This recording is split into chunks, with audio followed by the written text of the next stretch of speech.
The great hall of Throne Prime glowed with the light of 1,000 floating crystals.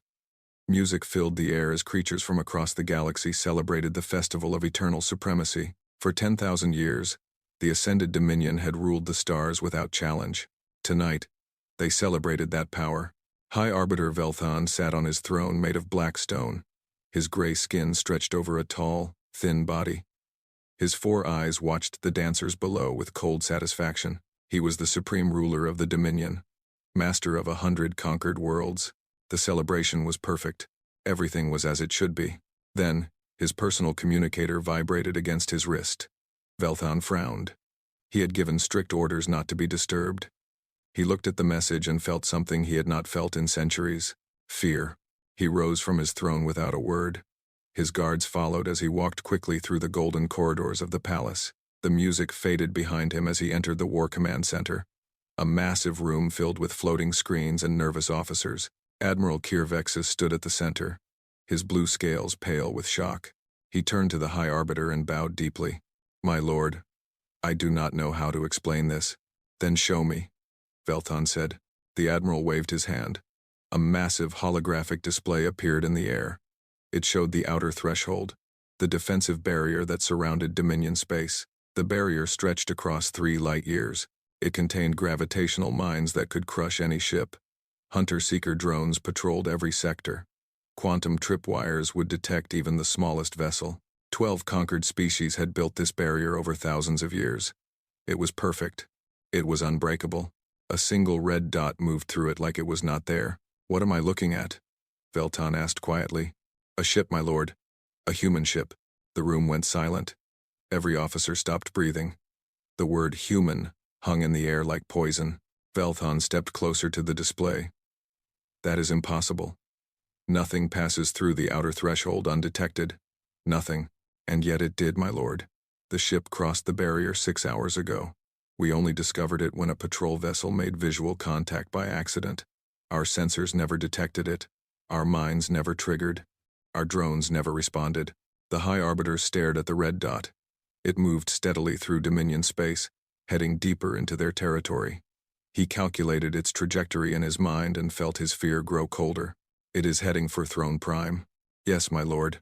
1 ship. 1 human ship. And you are telling me it walked through the greatest defensive system in galactic history, like it was an open door." Admiral Kirvexis lowered his head. "I have no explanation, my lord." Velthon turned to face his officers. They were the best military minds in the Dominion. They had crushed rebellions and conquered species. Now they looked like frightened children. "What do we know about this ship?" An intelligence officer stepped forward. Her name was Threxa Ni, and she was known for her sharp mind. "The vessel is called the UES Defiance. It is a medium-class warship from the United Earth Systems. Crew of approximately 200. Standard human weaponry. Nothing special according to our records." "Nothing special," Velthon repeated. "Yet it did what no fleet in history has done. The humans are creative, my lord. Our reports suggest they think differently than other species. They do not follow expected patterns. Creative." The High Arbiter spoke the word like it was a disease. "We dismissed them as soft-shelled scavengers. We ignored them because they seemed weak.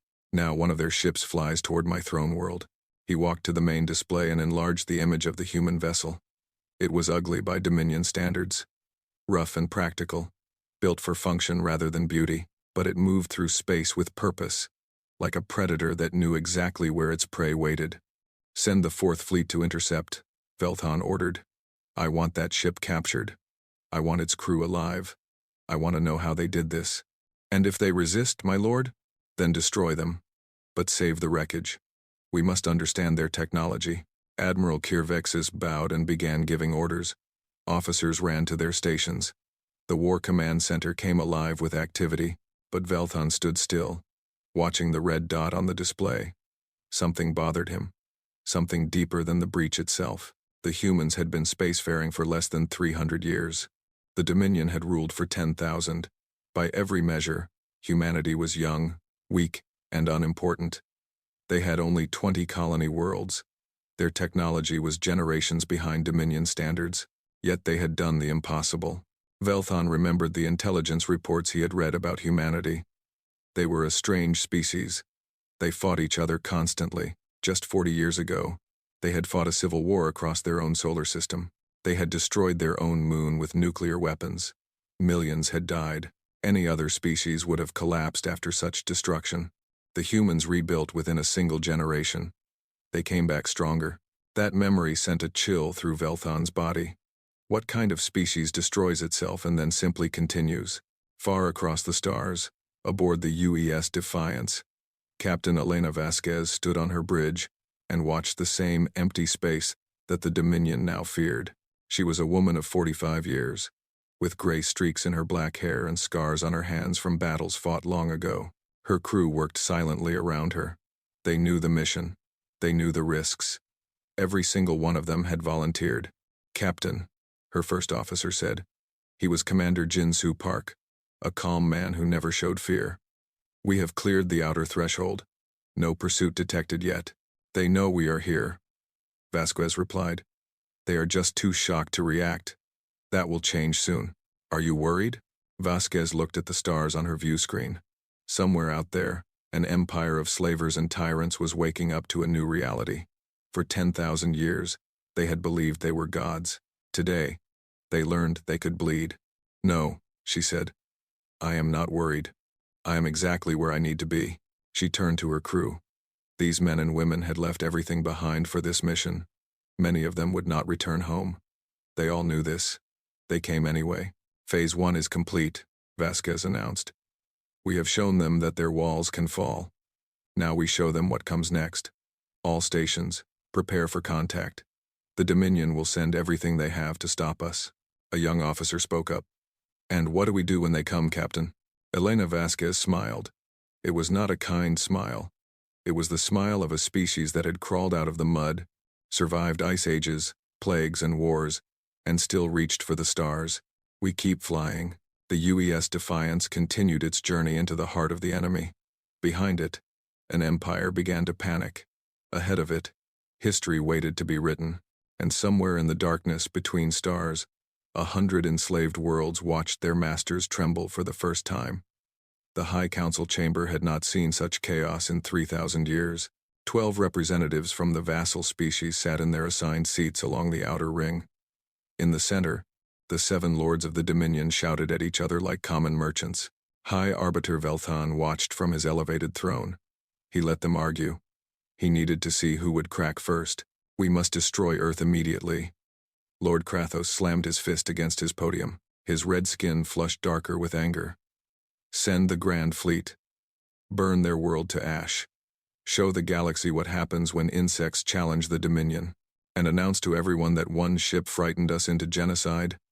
Lady Merilith replied coldly. Her silver eyes showed no emotion. That would make us look weak. Not strong. We must capture the vessel. Study it. Learn how they passed our defenses. The defenses that you designed. Lord Krathos spat. Perhaps we should study your failures instead. The argument continued. Velthan noticed the vassal representatives watching closely. Their faces showed nothing, but their eyes told a different story. They were paying attention.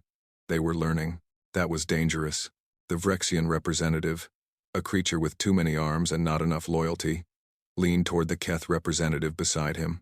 They whispered something Velthan could not hear. He had seen enough. Silence. Velthan did not raise his voice. He did not need to. The single word cut through the chamber like a blade. Everyone stopped talking. You argue about responses while missing the true question. How did this happen? How did a species we classified as primitive accomplish what no civilization in history has managed? Lord Krathos opened his mouth to speak. Velthan raised one finger, and the Lord went silent. I will tell you how. Because we lied to ourselves. For 10,000 years, we told ourselves we were supreme. We believed our own propaganda. And now that lie is burning. He stood from his throne and walked down the steps toward the center of the chamber. His footsteps echoed in the silence. The humans are not primitive. They are different. Our intelligence reports have been sitting in archives, unread and ignored. I read them last night. What I found disturbed me. Velthan waved his hand. A holographic display appeared showing a blue and green planet. Earth, 40 cycles ago, humanity fought a civil war. Not against another species. Against themselves. The war lasted 8 years. They destroyed their own moon with nuclear weapons. They killed 60 million of their own kind. Gasps filled the chamber. Even the Dominion lords looked shocked. The vassal representatives leaned forward with interest. Any other species would have collapsed, Velthon continued. The Vrexians nearly went extinct after losing a single colony. The Keth Confederacy took 2,000 years to recover from their last civil conflict. But the humans, they rebuilt within 30 years. They came back stronger than before. He zoomed the display to show human cities. Massive structures of metal and glass. Ships being built in orbital stations. Soldiers training by the millions. They do not conquer worlds like we do. They survive them. They adapt. They endure. And when they fall, they get back up. Lady Miraleth spoke carefully. My lord, what are you suggesting? I am suggesting that we face an enemy unlike any we have encountered. Not because they are stronger. Not because they have better technology. But because they simply refuse to stop. In the outer ring, the vassal representatives exchanged glances. The Vrexian leaned back in his seat with a strange expression on his face. It almost looked like hope. Lord Krathos stepped forward. Then we crush them completely. We do not give them a chance to get back up. That is one option, Velthon agreed. But first, we must stop this ship. If it reaches Throne Prime, if the galaxy sees a human vessel in our skies, the damage will be beyond repair. Every enslaved species will see proof that we can be challenged. He turned to face the vassal representatives directly. They froze under his gaze. And some might get ideas. The chamber fell into uncomfortable silence. Velthon returned to his throne and sat down. Admiral Kirvexis has dispatched the 4th Fleet to intercept 500 warships against one human vessel. This matter will be resolved within days. In the meantime, I want increased security on all vassal worlds. Double the patrols, triple the surveillance. If anyone shows signs of rebellion, execute them publicly. The vassal representatives kept their faces blank. But Velthon could smell their fear. Good. Fear kept them obedient. What he did not smell was what happened after the council meeting ended. The Vrexian representative walked slowly through the corridors of the station, followed by his guards. He entered his private quarters and dismissed his servants. Then he activated a communication device that was very illegal. This is Vrexinal, he said quietly. Contact the resistance cells. Tell them what happened. A human ship passed the outer threshold. The Dominion is afraid. On the other end, a voice answered. Will this change anything? Vrexinal thought about what he had seen in the council chamber. The mighty lords of the Dominion, shouting and blaming each other. The fear in their voices. The way Velthon had looked at the vassal representatives, suspicious of everyone. Yes, he said. This changes everything. For 10,000 years we believed they were unbeatable. Now we know they are not. Spread the word. Let our people know that someone finally made the gods bleed. Similar conversations happened on a dozen worlds that night. The Keth Confederacy passed messages through hidden channels. The Cyrith Collective activated sleeper agents. The Morvith Union began moving weapons from secret locations. For the first time in millennia, the oppressed species of the galaxy dared to dream of freedom, far away. Aboard the UES Defiance, Commander Jin-Soo Park finished reading the latest intelligence reports. The ship's sensors had picked up communications across Dominion space. Encrypted channels were lighting up everywhere. He walked to the captain's ready room and knocked. Enter, Captain Vasquez called. Park stepped inside. The room was small and simple. Vasquez sat behind a metal desk, studying star charts. Captain, something is happening across the Dominion. Communication traffic has increased by 400% in the last 6 hours. Encrypted channels we have never seen before are suddenly active. Vasquez looked up. They are waking up. Who? The vassal species. The conquered worlds. They have been waiting for a sign. We just gave them one. She stood and walked to her viewport. Stars filled the darkness outside. We are not here to win a war, Commander. 200 humans cannot defeat an empire of trillions. But we can show them the truth. What truth? That their masters are not gods. They bleed. They fear. They make mistakes. Once the oppressed believe that, the rest takes care of itself. Park nodded slowly. So we are the match. They are the fuel. Exactly. Our job is not to burn the Dominion down. Our job is to show the galaxy that it can burn. An alarm sounded through the ship. Both officers looked at each other. Contact. The bridge reported over the intercom. Multiple ships dropping out of hyperspace. Configuration matches the Dominion Fourth Fleet. Vasquez walked past Park toward the bridge. Her face showed no fear, only determination. It begins, she said. Time to show them what humans are made of. The UES Defiance turned toward the approaching fleet. 500 warships against one. The numbers were impossible, but humanity had never let impossible stop them before. Fleet Sovereign Malachar stood on the command bridge of his flagship, the Eternal Judgment. Around him, 500 warships of the Dominion Fourth Fleet moved into attack formation. Each vessel was a masterpiece of destruction, built over centuries to crush any enemy. Against them floated one human ship, small, damaged from its journey, alone. Malachar had crushed 19 rebellions in his career. He had burned worlds and executed billions. His name was spoken with terror across 100 star systems. This should have been a simple mission, but something bothered him. The human vessel is not retreating, his second officer reported. They are holding position. They have nowhere to run, Malachar replied. We have them surrounded. Yes, Fleet Sovereign, but they do not seem afraid. Malachar studied the human ship on his display. It was ugly, built without art or beauty, just metal and weapons and engines. Practical, efficient. He had seen ships from dozens of species. None of them looked quite like this. Open a channel, he ordered. I will offer them surrender. The High Arbiter wants prisoners. The communication officer worked his console. A moment later, a human face appeared on the main screen, a woman with gray hair and hard eyes. She looked at Malachar like he was an insect. Human Captain, Malachar said. I am Fleet Sovereign Malachar of the Ascended Dominion. You are surrounded by 500 warships. Your situation is hopeless. Surrender now, and your crew will be treated with mercy. The human woman smiled. It was not a pleasant smile. Fleet Sovereign, she said. My name is Captain Elena Vasquez of the United Earth Systems. I have a counteroffer. Turn your ships around and go home. Tell your masters that humanity is not interested in being conquered. Malachar blinked. He had expected begging, fear, desperate negotiations. Instead, this human spoke to him like an equal, like she had any power at all. You are joking. I never joke about survival, Fleet Sovereign. You have 500 ships. Very impressive. But I have something better. And what is that? Vasquez leaned forward. Her eyes burned with something Malachar did not recognize. I have a crew that is not afraid to die. Can you say the same about yours? She cut the channel before Malachar could respond. He stood in silence for a moment, processing what had just happened. Then anger replaced his confusion. All ships, attack formation. Destroy them. The Fourth Fleet moved forward like a wave of steel. 500 ships opened fire at once, enough firepower to crack a moon. But the human ship was no longer there.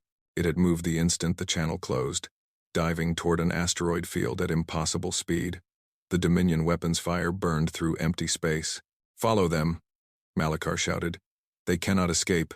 The chase began. For 3 days, the UES Defiance led the Fourth Fleet through hell. Captain Vasquez knew she could not win a direct fight, so she did not fight directly. She used every trick humanity had learned in centuries of war against itself.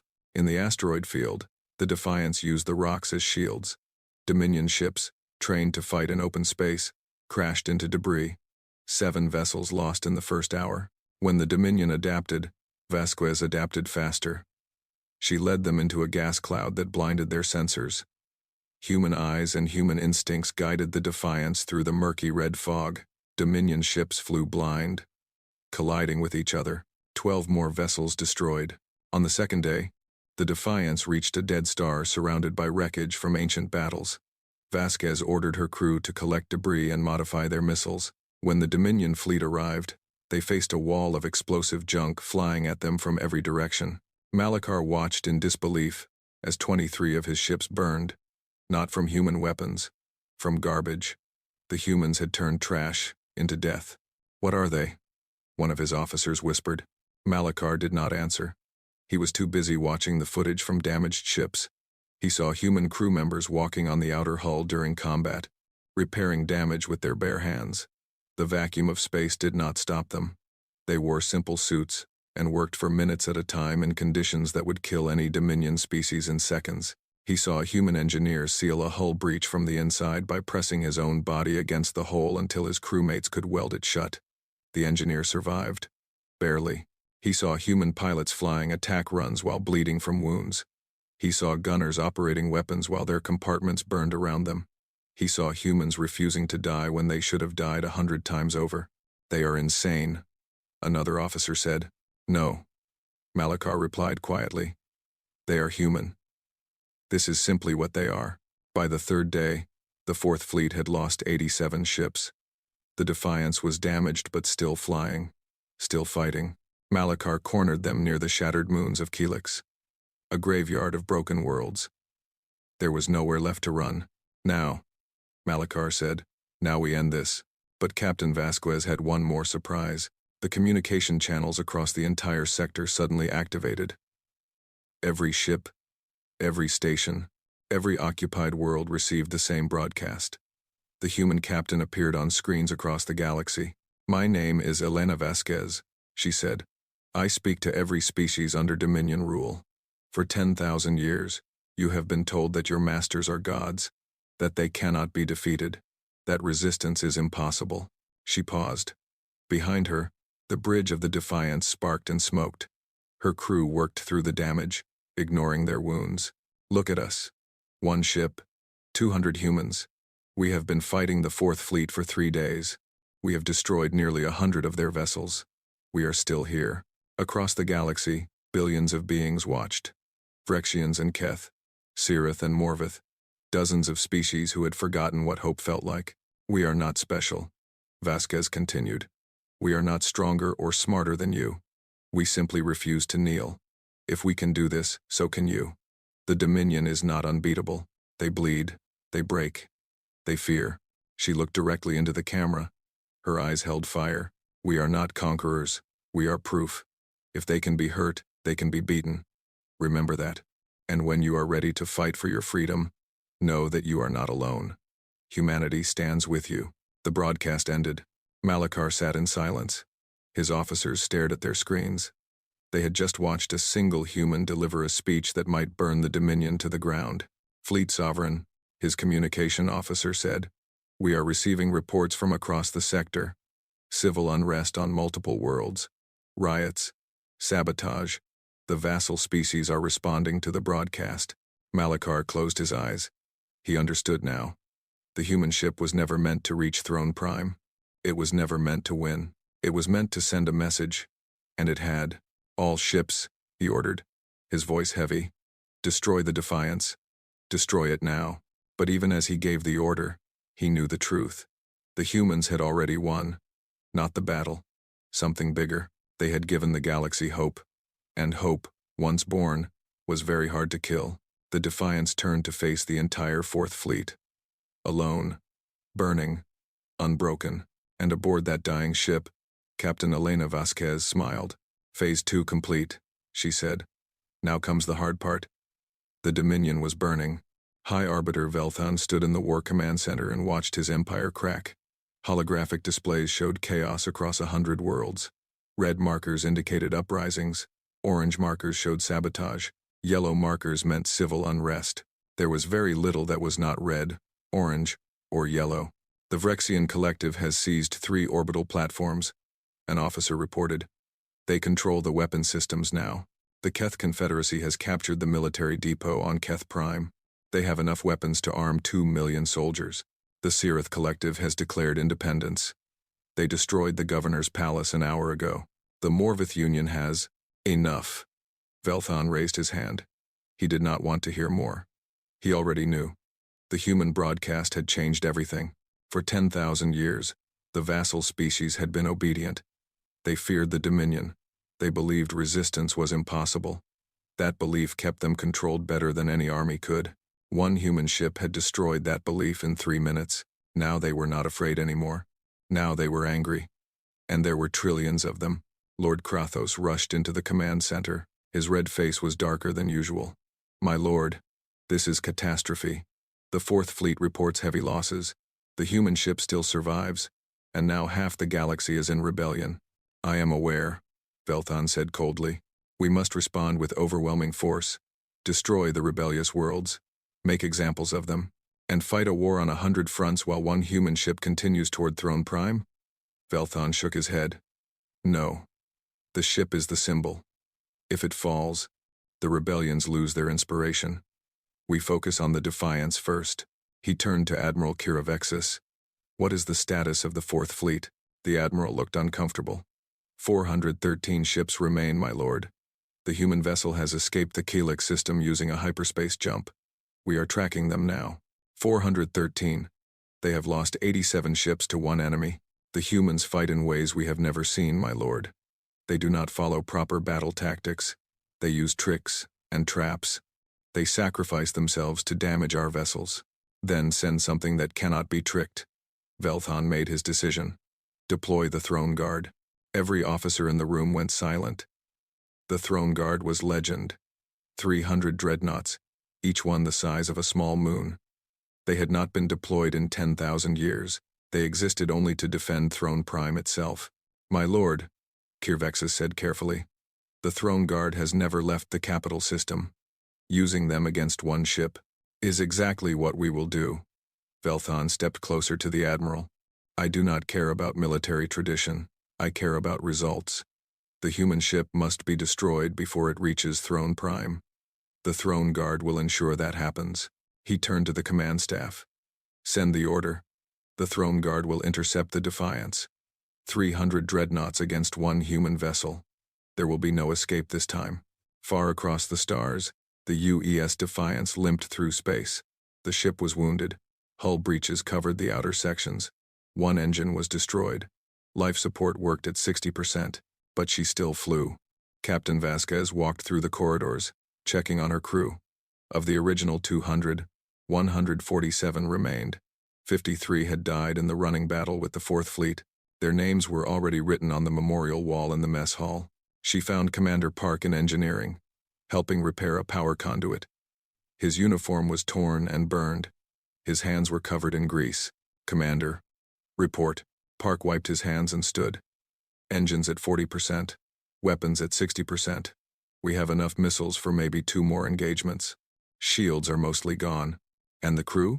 Tired, hurt, scared. He paused. Ready? Vasquez nodded. She had expected nothing less. These people had volunteered for a suicide mission. They knew the odds when they left Earth. None of them had complained. None of them had asked to turn back. We received intelligence from our contacts in the vassal resistance, she said. The Dominion is deploying the Throne Guard against us. Park's face went pale.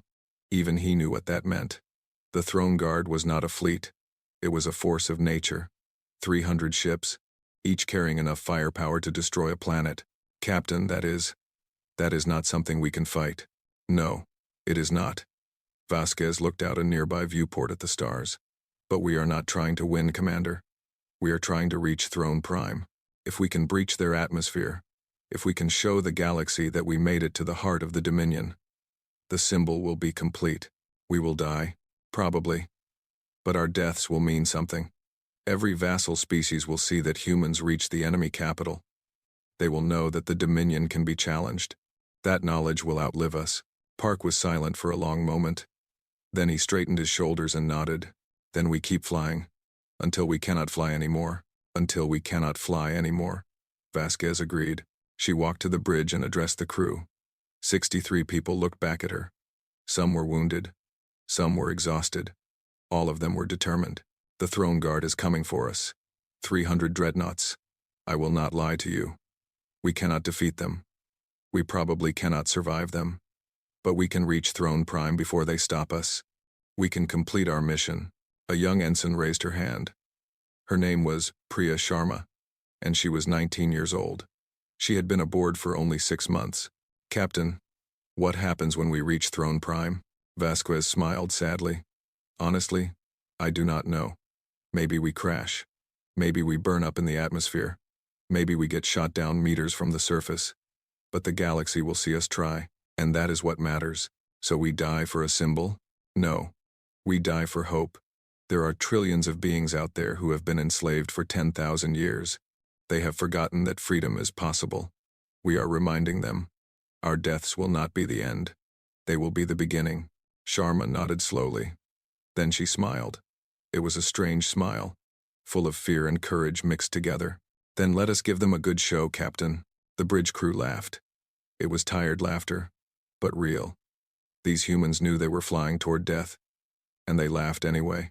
12 hours later, the Throne Guard arrived. 300 dreadnoughts dropped out of hyperspace, surrounding the Defiance like mountains circling a candle. Each ship was 20 kilometers long. Their weapons batteries could burn continents. On the flagship, Admiral Threkvas looked at the tiny human vessel on his display.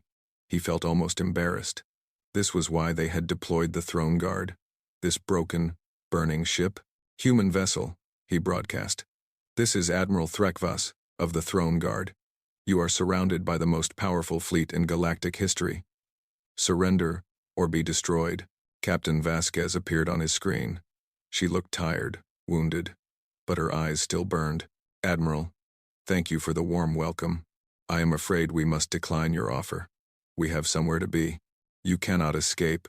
You cannot fight. You have no options. There is always an option, Admiral. Sometimes the option is simply to keep going.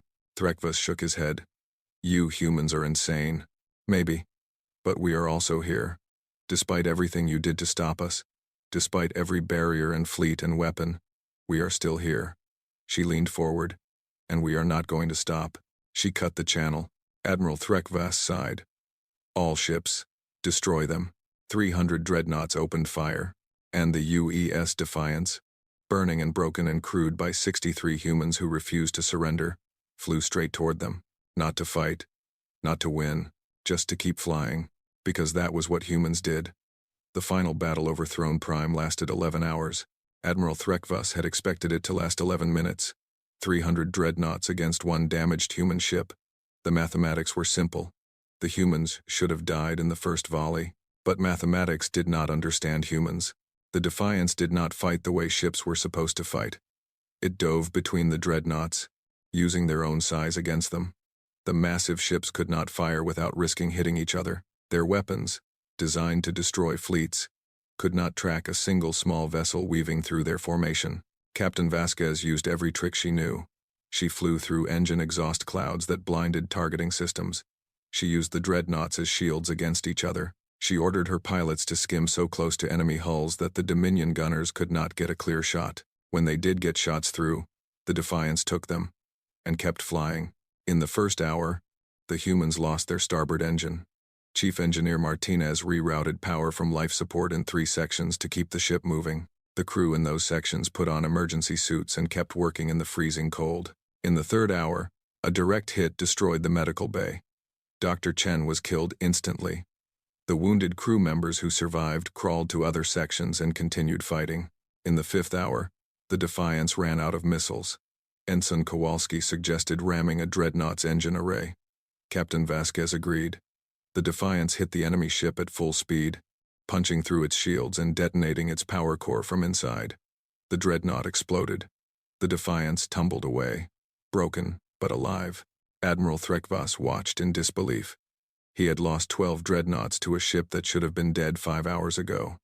His officers looked at him with something he had never seen before. Doubt. What are these creatures? One of them whispered. Threkvas did not answer. He was watching the footage from the battle. He saw human crew members performing damage control while their compartments burned. He saw them sealing hull breaches with their own bodies.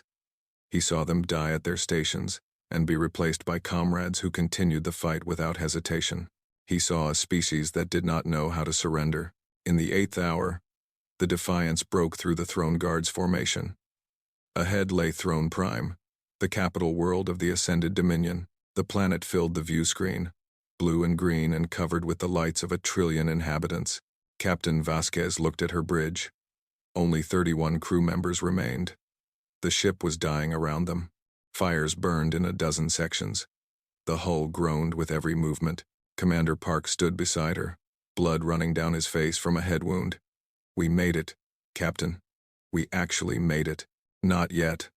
Vasquez pointed at the display. The Throne Guard was turning. They were coming for one final attack. We need to breach the atmosphere. That is the symbol. A human ship in the skies of Throne Prime. We will not survive re-entry. The ship is too damaged. I know. Vasquez looked at her crew. These people had given everything. They had fought an empire with nothing but courage and stubbornness. They deserved the truth. We are not going to survive this. But the galaxy is watching. Billions of beings are seeing us right now. What they see matters more than whether we live. Young Ensign Sharma spoke up. Her arm was in a makeshift sling, broken during the ramming maneuver. Captain, I joined this mission because I believed in something. I still believe in it. Let us finish this. The other crew members nodded. Tired, wounded, unbroken. Vasquez smiled. All hands, prepare for atmospheric entry. We are going all the way. The Defiance turned toward Throne Prime and accelerated. Behind it, the Throne Guard fired everything they had. In the 9th hour, a direct hit destroyed the bridge. Captain Elena Vasquez died instantly, along with 8 of her crew. The last thing she saw was the planet growing larger in the view screen. The last thing she felt was pride. Command fell to Commander Park. He led from the auxiliary bridge for 43 minutes, before another hit killed him. Command fell to Lieutenant Wong. She lasted 22 minutes. Command fell to Ensign Priya Sharma. She was 19 years old, terrified, and completely alone on a dying ship, but she did not stop. Sharma climbed into the pilot's seat. The controls were damaged, responding slowly. The ship shook around her as more hits struck the hull. Warning alarms screamed from every system. She looked at the view screen. Throne Prime filled her vision. The atmosphere glowed golden at the edges. So close. All hands, she said into the intercom, not knowing if anyone was left to hear. This is Ensign Sharma. I am taking us in. If anyone can still move, please secure yourselves. 12 crew members responded. 12 humans left from the original 200. They strapped themselves into whatever seats they could find and waited. Sharma pushed the engines to maximum. The Defiance groaned, screamed, and dove toward the planet. The Throne Guard's weapons fire intensified. More sections of the ship tore away. The hull began to glow red from atmospheric friction.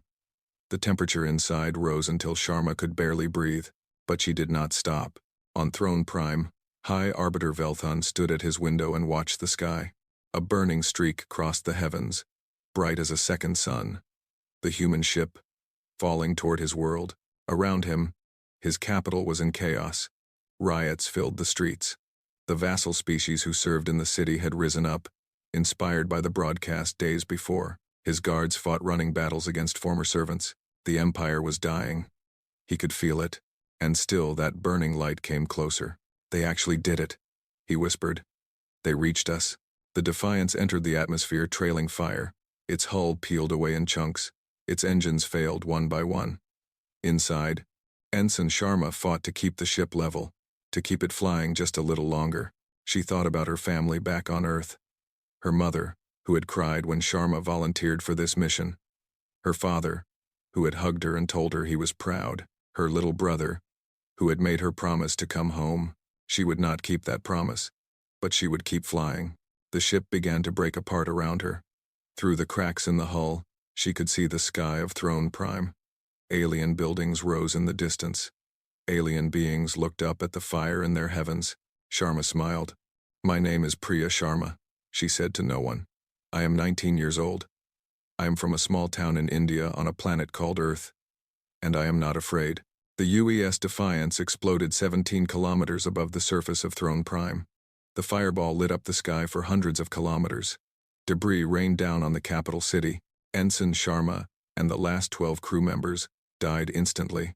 They were the final casualties of a mission that had seemed impossible from the start, but they had done it. A human ship had reached Throne Prime. The galaxy saw it happen. Every vassal world watched the burning trail cross the enemy sky. Every oppressed species witnessed humans fly into the heart of the Dominion and refused to stop until the very end. The rebellions intensified. The uprisings spread. The Dominion fractured along 1,000 fault lines. 18 months later, the ascended Dominion collapsed completely. The war that followed was brutal and long, but the outcome was never in doubt. The vassal species had remembered what freedom meant. They had seen proof that tyrants could fall, and they fought with a fury that nothing could stop. In the treaty that ended the war, the newly formed Galactic Coalition erected a monument at the site where the Defiance fell.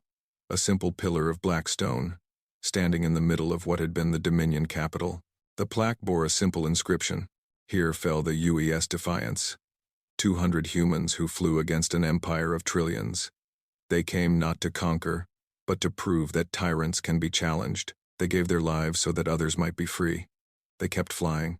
Below that, 200 names were carved in stone. The last name was Priya Sharma, age 19. Years later, children from 100 worlds would visit the monument. They would read the names and hear the story of the ship that changed history. They would learn about a species called humanity, young and small and stubborn beyond all reason. And they would understand the lesson the Defiance had taught the galaxy. Freedom is not given. It is taken. And sometimes, it is purchased with the lives of those brave enough to keep flying when all hope seems lost. The stars still burn. The galaxy still turns. And somewhere in the darkness between worlds, the spirit of the Defiance flies on.